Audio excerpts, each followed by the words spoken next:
अस्सलाम वालेकुम नाज़रीन मोहतरम, मैं उमर फारूक और आप मेरा फेसबुक और यूट्यूब चैनल उमर स्पीक्स देख रहे हैं। जनाब, पाकिस्तान तहरीक इंसाफ के हाथ से सब कुछ आज निकल चुका है। बहुत से खतरात, बहुत से खदशात जिनका इज़हार किया जा रहा था वो पूरे हुए और आज एक बहुत बड़ा सेटबैक आया इस पूरी पार्टी को। इनकी जो सेकंड टियर लीडरशिप है वो इनको समझाती रही बैरिस्टर गौहर वगैरह को कि इस एहतजाज को तब तक मत मुलतवी करना जब तक इमरान खान से मुलाकात ना हो जाए, लेकिन इन्होंने एहतजाज मुलतवी कर दिया। और अंदाजा करें, कई घंटे हो चुके हैं। उनके जो इमरान खान के पर्सनल डॉक्टर थे, डॉक्टर फैसल, उनको रियाला जेल के बाहर इंतजार करवा करवा कर उनकी मुलाकात नहीं करवाई गई। आखिर वो अपने घर को वापस लौट गए और उसके बरकस जो पिम्स हॉस्पिटल के डॉक्टर्स थे, जो इनके अपने डॉक्टर्स हैं, उनको भेजा गया और अपनी मर्जी की रिपोर्ट लाकर पेश कर दी जाएगी कि देखें जी, इमरान खान तो सही सलामत हैं, अब जो करना है कर लो। और इस सूरत हाल के अंदर आज का दिन इंतहाई इंपॉर्टेंट था। समिट था एससीओ का जो आज स्टार्ट हुआ।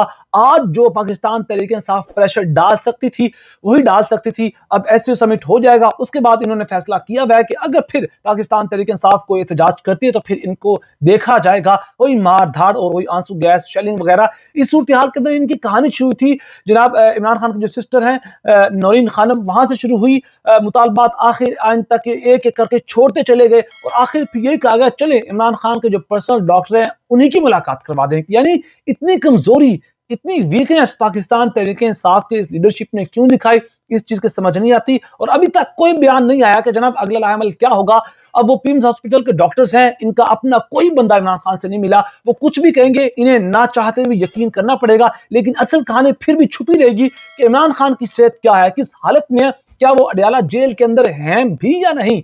इस चीज की क्लियरेंस अभी तक नहीं मिलेगी। और अंदाजा करें कि आज 15 तारीख है, कल 16-17 तारीख को कौमी असम्बली का इजलास बुला लिया गया है और ऐसा लग रहा है कि ये बहुत जल्द कहानी डालकर आईनी तरमीम पास करवा लेंगे। इनका मकसद यही था कि इमरान खान तक तब तक कोई खबर ना पहुंचाई जाए, इमरान खान को कैद तन्हाई में रखा जाए और तब तक जो हम गेम डालना चाहते हैं वो डाल लें। वरना अगर इमरान खान से मुलाकात हुई, इमरान खान फिर एहतजाज की कॉल देंगे, तो लिहाजा मुलाकात ही ना करवाई जाए और वो जो अली अमीन गंडापुर वाली कहानी थी उसको उसी तरह रखा जाए। अब अंदाजा करें आईनी तरमीम को लेकर पाकिस्तान तहरीक इंसाफ के अंदर क्या मामला चल रहे हैं।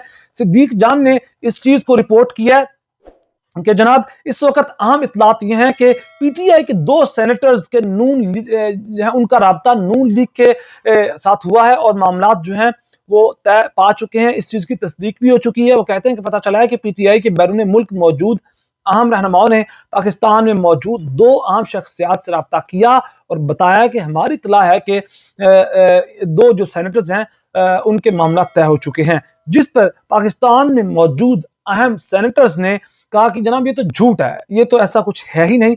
फिर बैरून मुल्क मौजूद उन रहनुमाओं ने सबूत हासिल करके उस रहनुमा के सामने रखे तो वो आए बाएं छाएं करके मतलब चुप हो गए। ये भी बताया जा रहा है कि इन 2 में से एक जो है उसको वापस लाने के लिए कोशिशें जारी हैं और जिसका अब कंफर्म भी हो चुका है कि वो सेनेटर टूट चुका है।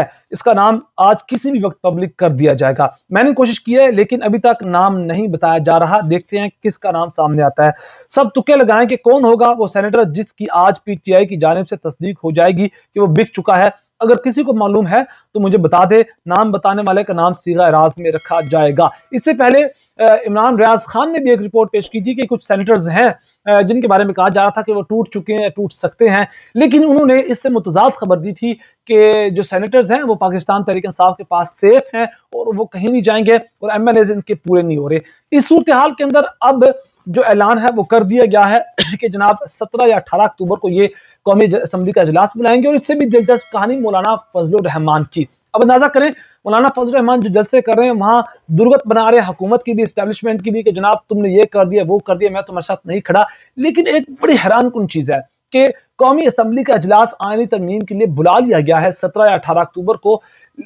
क्या हुकूमत को इस चीज की समझ नहीं आई कि पहले भी इन्होंने इजलास बुलाने की बात की थी लेकिन मौलाना इनके हाथ में नहीं थे। तो अब जो खबरें सामने आ रही हैं वो ये है कि जनाब मौलाना साहब ने कहीं इनको हाँ कर दी है, मामला मौलाना साहब से तय हो चुके हैं।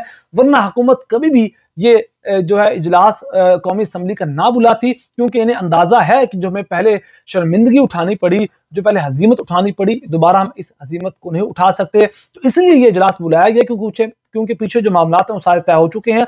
और मौलाना साहब ये भी कहा जा रहा है कि वोट डाल देंगे, लेकिन दूसरी जानिब जो डिफरेंट जराए हैं वो कुछ और कहते हैं। इस सूरत हाल के अंदर अब मैं आपको बता दूं कि पाकिस्तान तहरीक इंसाफ की जानिब से अभी तक कोई किसी किस्म का जो है वो बयान नहीं सामने आया। मौलाना फजलुर रहमान क्या कहते रहे हैं आज, इससे पहले भी मौलाना फजलुर रहमान ने बहुत सी बातें कही कि जनाब हम इस चीज़ पर आपके साथ नहीं खड़े हैं। और चार चीज़ें थी कि जनाब वो कहते हैं कि जजों की जो उम्र है उसको नहीं बढ़ानी चाहिए क्योंकि इससे काजी फायद ईसा को फ़ायदा हासिल होगा, वो चीफ जस्टिस रहेंगे। उसके अलावा आर्टिकल 18 जो कि जनाब आर्टिकल 8 जो है वो इंसानी हकूक़ की बात करता है, बुनियादी हकूक़ की बात करता है, उसको ख़त्म किया जाएगा। और फिर उसके बाद मिलिट्री कोर्ट्स की बात की गई थी। मिलिट्री कोर्ट्स को देखा जाए तो इसमें सबसे ज़्यादा जो नुकसान है ये जनाब इन्हीं को ही होता है। इस सारे मामले के अंदर अब जो मज़ीद चीज़ें सामने आ रही हैं, अब बहुत से पाकिस्तान तहरीक इंसाफ के ऐसे लोग हैं जो कह रहे हैं कि हम 17 अक्टूबर को ये जो बुलाया गया इजलास आईनी तरमीम का, लग रहा है कि आईनी तरमीम करवाई जाएगी। तो इस सूरत हाल के अंदर वो कह रहे हैं कि आप तैयबा राजा हैं, फलक जावेद खान वगैरह, वो कह रहे हैं कि आप एहतजाज की कॉल दें। हालांकि इससे पहले हम्माद अजहर पंजाब से बिल्कुल रेडी थे, वहां से अली अमीन गंडापुर बिल्कुल रेडी थे कि जनाब हम काफिले लेकर निकलेंगे। और कहीं से कहा जा रहा था, सिक्स सेंस बहुत से जो जर्नलिस्ट उनकी काम कर रही थी कि जनाब ये जो गेम पड़ने वाली है, यहाँ कहीं ना कहीं पाकिस्तान तहरीक इंसाफ को जरूर लॉलीपॉप दिया जाएगा। अंदाजा करें कि एक तरफ जनाब कौमी असम्बली के अंदर मामलात, सॉरी एससीओ समिट के अंदर मामलात देखे जाएंगे जहां पूरी दुनिया से वज़ायर खारजा लीडर्स मौजूद होंगे।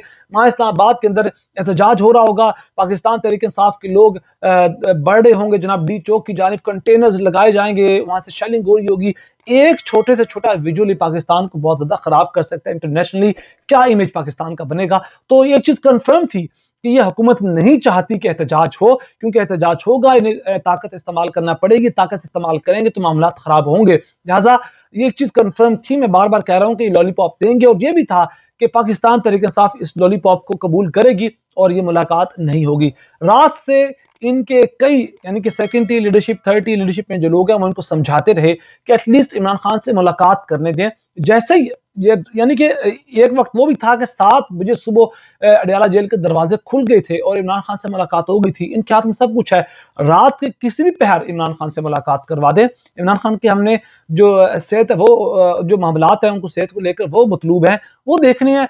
कभी भी मुलाकात हो जाए और उसी वक्त कैंसिल कर दिया जाएगा। लेकिन बड़ा हैरान कुन था कि इस चीज का इन्हें अंदाजा था, इमरान खान इस चीज को जान चुके थे कि जनाब ये एक के बाद एक बात बदलते हैं, ये वादा खिलाफी करते हैं। इसलिए इमरान खान ने कहा था कि भाई अब इनके साथ बातचीत नहीं होगी, अब इनके साथ किसी किस्म के मुतालबात या फिर कोई मुज़ाकरात वगैरह नहीं होंगे, अब बेंच पर बैठकर टेबल टॉक्स नहीं होंगे, अब एहतजाज और सड़कों पर बात होगी। इसलिए इमरान खान ने कहा था। और ये वजह कि इमरान खान से भी मुलाकात नहीं करने देंगे। इमरान खान से मुलाकात होगी, सारी कहानी बाहर आएगी, अली अमीन गंडापुर ने क्या किया था, जो भी कहानी थी, और उस पर इमरान खान का क्या मौक़िफ़ होता है एहतजाज का या जो कुछ। इस चीज़ से बचने के लिए और आईनी तरमीम के लिए जनाब इन्होंने ये खेल डाला है। अब देखते हैं ये मामलात कहाँ जाते हैं। अब इंतजार है पाकिस्तान तहरीक इंसाफ क्या करती है, एहतजाज का ऐलान करती है या फिर यूं ही खामोश रहती है। अपना बहुत सारा ख्याल रखेगा, चैनल को जरूर सब्सक्राइब कीजिएगा। अल्लाह निगहबान।